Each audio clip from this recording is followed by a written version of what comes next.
ಕರವೇ ಒತ್ತಾಯಪೂರ್ವಕ ಪ್ರತಿಭಟನೆಯನ್ನ ಮಾಡಿದ್ದಾರೆ. ಕಾನೂನನ್ನ ಕೈಗೆತ್ತಿಕೊಂಡಿದ್ರಿಂದ ಪೊಲೀಸರು ಕಾನೂನು ಕ್ರಮವನ್ನು ಜರುಗಿಸಿದ್ದಾರೆ.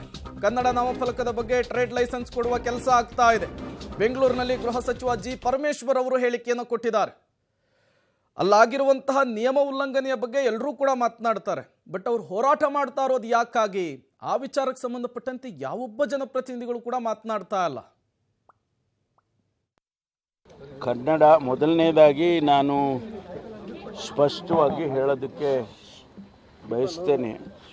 ನಮ್ಮ ಸರ್ಕಾರ ಕನ್ನಡದ ಪರವಾಗಿ, ಕನ್ನಡವನ್ನು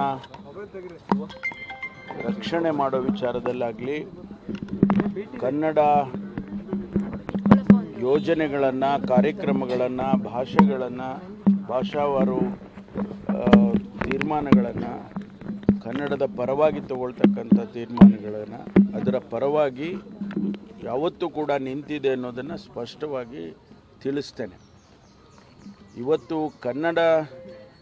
ಕನ್ನಡದಲ್ಲಿ ಆಡಳಿತ ಮಾಡಬೇಕು ಅಂತ ಹೇಳಿ ನಾವು ಅನೇಕ ಬಾರಿ ತೀರ್ಮಾನಗಳನ್ನು ತಗೊಂಡಿದ್ದೇವೆ, ಅನುಷ್ಠಾನವನ್ನು ಕೂಡ ಮಾಡ್ತಾ ಇದ್ದೇವೆ.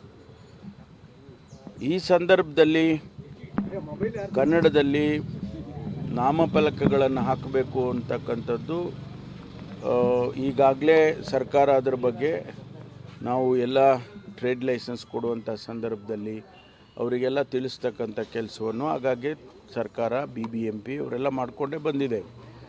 ಈ ಮಧ್ಯೆ ಒತ್ತಾಯಪೂರ್ವಕವಾಗಿ ಕರವೇ